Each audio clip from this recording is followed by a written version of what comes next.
What's up everyone, OJ here. Welcome back to another discussion video. Today, we're taking a look at something that I've been analyzing for quite some time now. So I've been covering Nintendo since the Wii days, all the way back in the 2010s, 2011, before the Wii U even came out. And I've looked at their hardware sales even before then.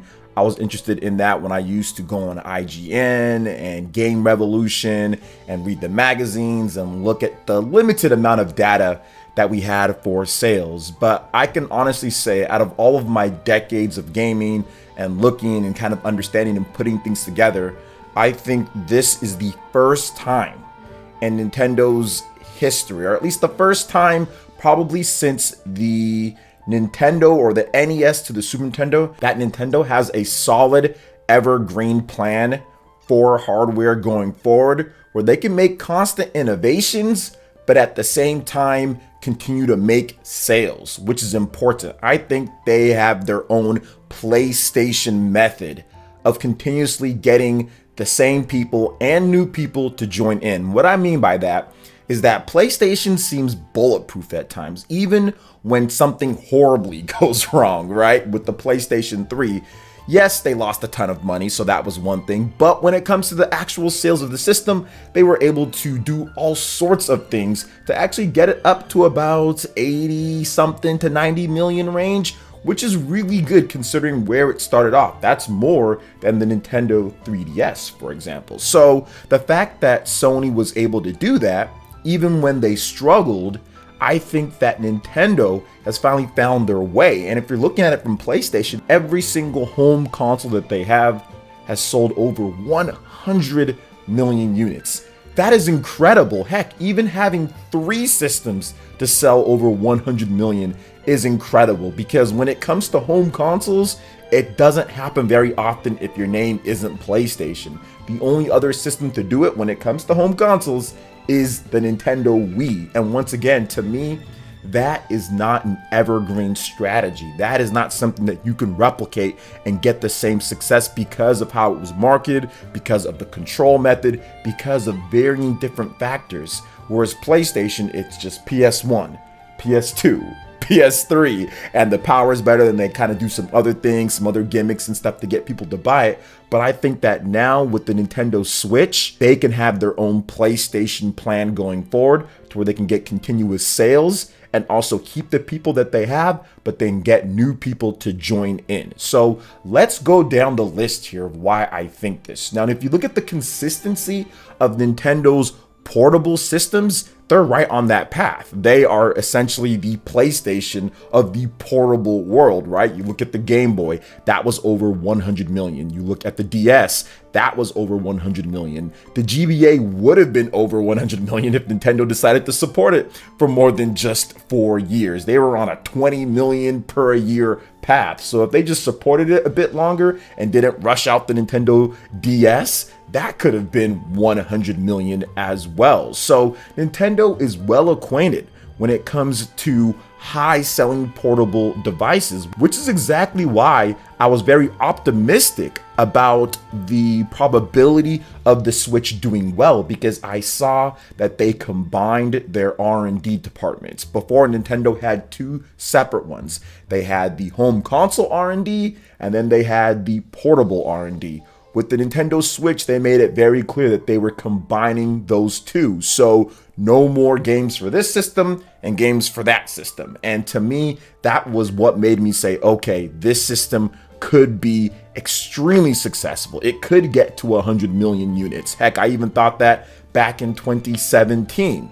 So that was the reason why, when you're looking at the consistency, you're looking at what they're doing, but now they have a hybrid. Consistency of their portables is very important to what they're doing now with the evergreen strategy of selling consoles long term, not just for gimmicks or just like the Wii, just for this bit, for actual long term.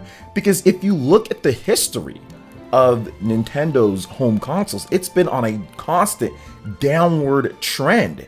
If you take away the Wii, it's just been going down and down and down, from the NES to the Super Nintendo to the N64 to the GameCube. and then you have the Wii, which did 100 million. But then if you take that out, the Wii U, I mean, it just got all the way down. It was about to evaporate into nothing at this point. So that's one of the things that Nintendo had to try to get out of. And I think that they finally found their out, even at their lowest point. I think in the future, if they have some type of struggles or something, it'll never be as bad as what they went through with the N64 and with the GameCube and with the Wii U. Between those three systems, N64 sold 30 million plus, the GameCube sold 20 million plus, and the Wii U sold about 14 million.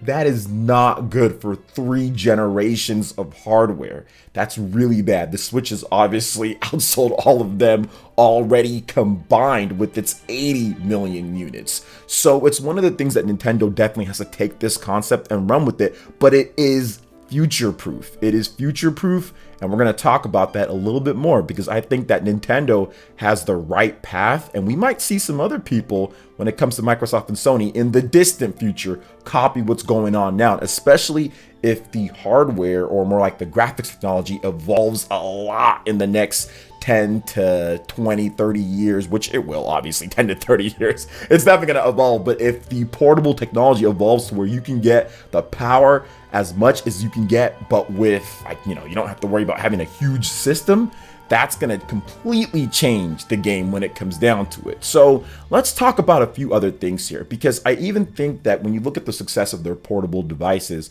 the Nintendo 3DS, that was a test for them, right? That was a test because that dipped in popularity. If you take away like the Virtual Boy and some of the other stuff that they've done, the Nintendo 3DS is their worst selling main portable system. That barely got to 75, 76 million, and it was on the market for a very long time. Nintendo sold the 3DS for a long time. So I think that the missteps definitely hurt the 3DS at the beginning, kind of jumping out to the start that it should have had. They did a good rebound with the price drop and the new models and everything, and the games were really good. So I think Nintendo did a good job of steering things right, but I think that Nintendo probably was a little bit worried because they're thinking, wait a minute here, even our portable systems are dipping at this point compared to what we had like with the GBA and also with the Game Boy, with the DS. It was definitely a drop when it shouldn't have been as much of a drop, even with the fierce competition from the mobile sector out there. But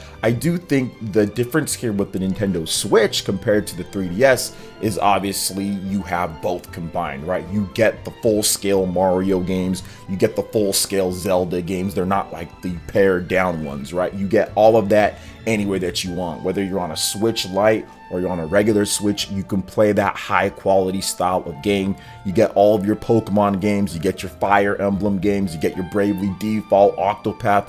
All this stuff is all combined into one.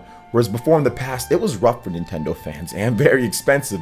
People complain about the prices now, but back then, the Wii U, it was 60 bucks, but then the 3DS was 40 bucks for games. And you have to buy the portable version, then you have to buy the home console version when it comes to the main Nintendo games. Now you don't have to do that anymore. You don't have to worry about that if you want some portable Mario Party or whatever on the go. You don't have to buy the Mario Party for the Nintendo 3DS and the Mario Party for the Wii U. You just buy the Mario Party, or you just buy the New Super Mario Bros. And you can get that anywhere. So that's definitely a good thing, but that's the whole thing that drives Nintendo. That's always been the driver for them, and that's where they're going to have all of their success. Going forward, the evergreen strategy is going to be this hybrid, this new style of play, different ways with their software. That is an unbeatable combination, because if you look at it throughout the history of Nintendo, look at their portable devices. I mean, it's been absolutely insane how much they've been able to sell and the amount of software that they can put out.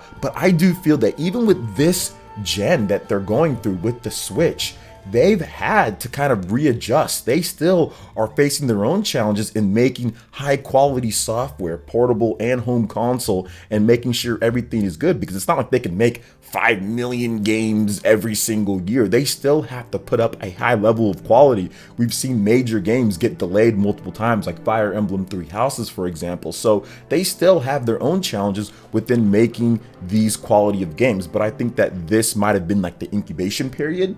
And I feel that with their next Switch that they do, they would have mastered, or they're going to master, this type of hybrid platform, and things are going to be a lot smoother sailing for the developers and kind of adjusting to what's going on and everything, because they didn't have much time with the Wii U, and their Nintendo 3DS developers didn't make HD games. Let's just make that clear. And I think people kind of leave that out. Their 3DS developers, they went from the 3DS all the way to the Switch. That's a huge jump when it comes to technology and what they're doing. So I feel that as they get more comfortable with the Switch and making games, I think that the consistency, and I think that the type of games and what they can do going forward is just going to get better and better for that evergreen strategy and plan of continuously selling high amounts, 100 million plus of systems. So the cool thing about this too is that Nintendo also proves with the Switch that they don't need every single third party, because it's always going to be like a coin flip sometimes, right? Obviously,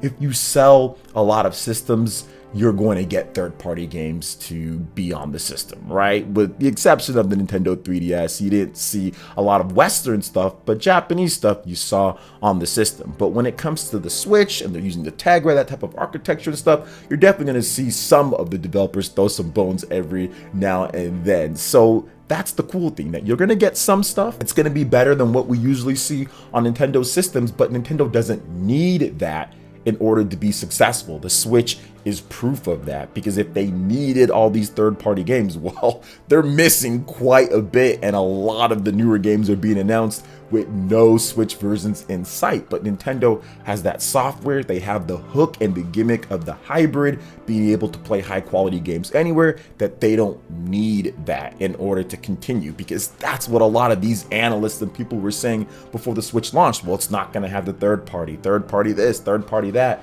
But they underestimated Nintendo's own software and the 3DS developers coming over from like Pokemon and all that type of stuff. They really underestimated that. And I'd even go as far to say that they were ignorant on that, because they literally ignored the Nintendo 3DS. They literally ignored what Nintendo said about combining their home console and portable all games for pretty much one system. They ignored all of that. They ignored the success of the past Nintendo portable systems in order to push a narrative of look at Wii U, click on my article. And there's nothing that anybody can say to make me think that they didn't do that, because whenever someone brought it up, they brushed it aside, much like the 3DS was brushed aside all the time when it comes to this generation, or the generation before, more like it, or whatever.